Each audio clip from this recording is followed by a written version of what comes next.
वैसे तो भारत में एक से बढ़कर एक खूबसूरत गांव है, पर हिमाचल के गांवों की बात ही कुछ और है। पता नहीं ये मेरे मैदानी इलाकों में रहने की वजह से है या कभी हिमालय के गांवों को न देखने का कारण। हिमाचल प्रदेश के गांवों को देखना मेरे लिए एक अनूठा अनुभव था। पहले कभी न देखी हुई आर्किटेक्चरल स्टाइल, प्रकृति के साथ लोगों का तारतम्य, पहाड़ी जीवन शैली, इन सब चीज़ों को देखना मेरे लिए बिल्कुल ही नया था।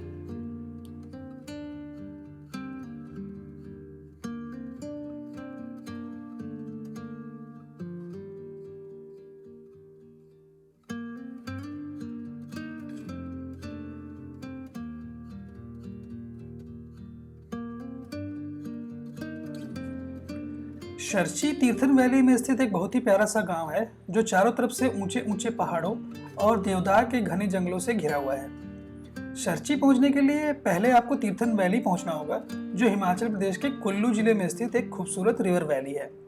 अगर आपको तीर्थन वैली के बारे में डिटेल्ड इन्फॉर्मेशन चाहिए तो आप हमारे तीर्थन वैली सीरीज के एपिसोड 1 को देखना ना भूलें, जिसका लिंक मैं डिस्क्रिप्शन में ऐड कर दूंगा। शर्ची गांव कुल्लू जिले में स्थित बंजार तहसील के अंतर्गत आता है, जो शर्ची पहुंचने के लिए सबसे कन्वीनियंट रोड हेड भी है। बंजार से आप टैक्सी या बस से गुशैनी पहुंच सकते हैं और गुशैनी से आप या तो 4 बजे शाम को शर्ची जाने वाली बस या फिर टैक्सी लेके शर्ची जा सकते हैं, जो गुशैनी से करीब 15 किलोमीटर की दूरी पे है। इत्तेफाक से हम लोग जिस होम स्टे में रुके हुए थे वो गुशैनी शर्ची रोड पे ही स्थित बांदल में था और वहां से शर्ची गांव सिर्फ 12 किलोमीटर दूर था। ये पूरा रास्ता बहुत ही सीनिक है और आपके एक साइड में तीर्थन रिवर और दूसरे साइड में देवदार और चीड़ के घने जंगल दिखाई देते हैं। रोड की कंडीशन काफी डिसेंट है और कुछ स्ट्रेचेस को छोड़ करके ये रोड काफी अच्छे से पेव्ड है।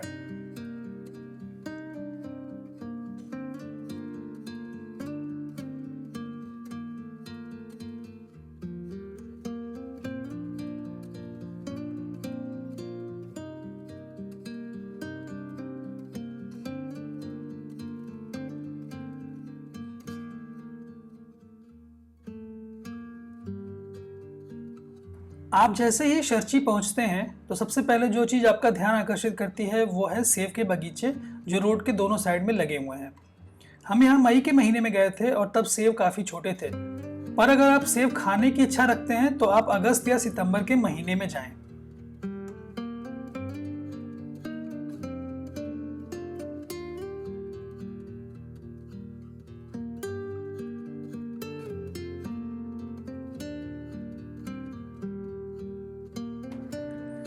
शर्ची हिमालय के गांव के हिसाब से काफ़ी बड़ा गांव है।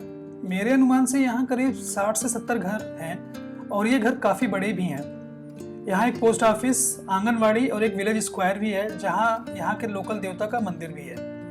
यहाँ के ज़्यादातर घर ट्रेडिशनल काठकुनी आर्किटेक्चरल स्टाइल में बने हुए हैं और 2 स्टोरीड हैं। काठकुनी आर्किटेक्चर के बारे में मैं इस सीरीज के अगले वीडियो में बात करूँगा, जिसमें मैं आपको लेकर चलूँगा चहनी कोठी, जो हिमाचल का एक और अनूठा गाँव है और जहां काठकुनी आर्किटेक्चर में बनी हुई सबसे बड़ी इमारत है। शर्ची में जो मुझे सबसे यूनिक घर लगे वो ये घास और फूस रखने के लिए बने हुए घर थे। ट्रस्ट मी, मैंने ऐसे घर कहीं नहीं देखे हैं। इनको देख के मुझे अपने गांव की फूस की बनी हुई झोपड़ियों की याद आ गई, जिन्हें भोजपुरी में मड़ई भी बोलते हैं।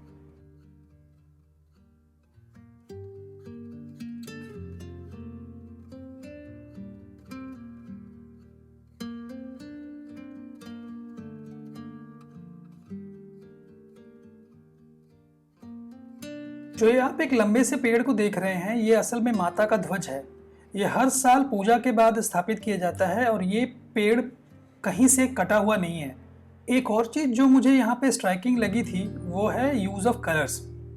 आमतौर पर जब आप हिमालय के गांव में जाते हैं तो आपको हर तरफ हरियाली के कारण हरा रंग ही दिखाई देता है, लेकिन इस गांव में आपको बहुत सारे रंग देखने को मिलते हैं।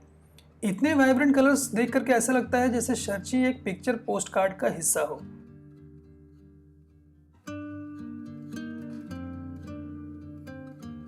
जैसा कि लगभग सारे हिमालयन विलेजेस होते हैं, शर्ची भी एक सेल्फ सफिशिएंट विलेज है, जहां locals grow wheat, barley, peas, potatoes etcetera.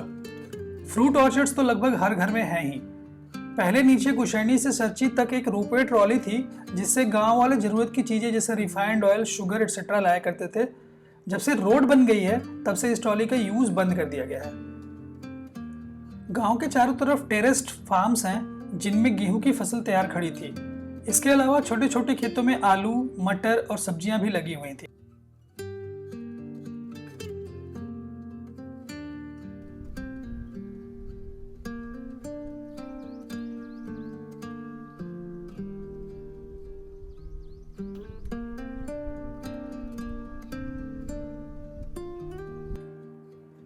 शर्ची से थोड़ा आगे एक और खूबसूरत गांव है जमाला। पहले जमाला तक कोई सड़क नहीं थी और पैदल ट्रैक करके जाना पड़ता था, पर अब गांव तक पक्की सड़क है।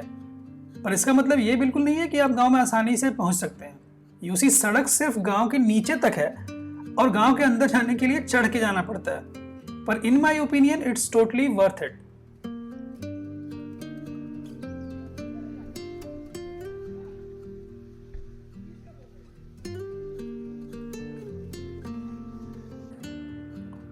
रास्ते के दोनों तरफ छोटी छोटी स्ट्रीम्स, जंगली फूल और बड़े बड़े पेड़ हैं। रास्ता दुर्गम जरूर है पर है बहुत सुंदर। In my opinion Jamala is much greener, open and rustic as compare to Sharchi. इन दोनों गांवों को देख करके समझ आता है कि कैसे एक्सेसिबिलिटी और टूरिज्म गांव का चेहरा बदल सकते हैं। जमाला अभी भी ओल्ड वर्ल्ड चार्म को अपने आप में संजोए हुए है, जबकि शर्ची नएपन को।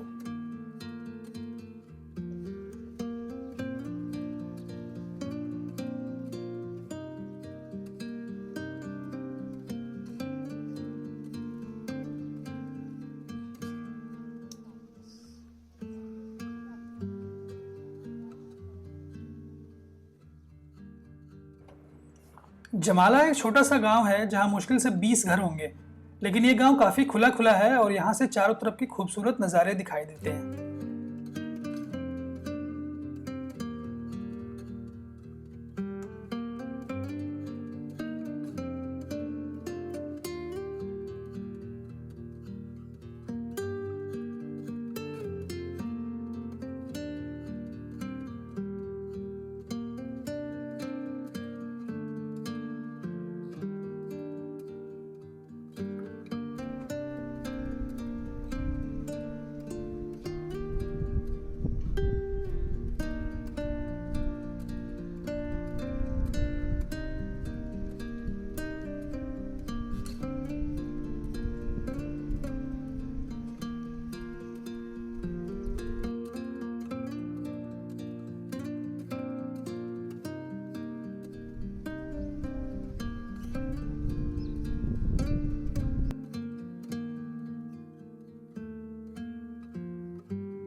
जमाला गांव के टॉप पे एक छोटा सा अल्पाइन मीडो है जहां एक क्रिकेट टूर्नामेंट का आयोजन किया गया था। जब हम वहां पहुंचे तो सेमीफाइनल मैच चल रहा था। जब हम वापस आ रहे थे तो हमने दो क्रिकेटर्स को लिफ्ट दी और उनसे बातचीत के दौरान पता चला कि इस टूर्नामेंट में बहुत दूर दूर से टीमें आई हैं। उनके अनुसार हिमाचल प्रदेश जैसे पहाड़ी राज्य में खेल के मैदानों की बड़ी कमी है। उन्हें प्रैक्टिस करने के लिए मुश्किल से समतल जमीन मिलती है। उनसे बात करके खेलों को लेकर के एक नया नज़रिया समझने को मिला। हम लोग जैसे मैदानी इलाके के लोग ग्राउंड्स वगैरह जैसी फैसिलिटीज को ऐसे ही टेकन फॉर ग्रांटेड ले लेते हैं, पर ये सोचने की बात है कि कहीं कहीं लोगों को प्रैक्टिस के लिए भी जगह मुश्किल से मिलती है।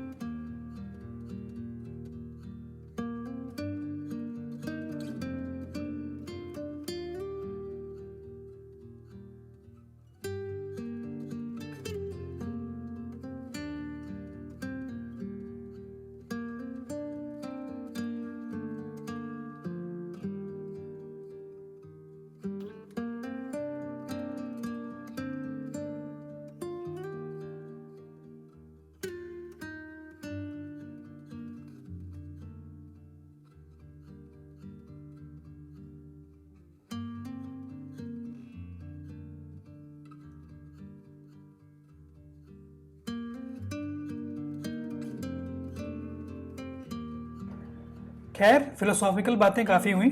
अभी के लिए आई होप हमारे तीर्थन वैली सीरीज का सेकंड एपिसोड आपको पसंद आया होगा।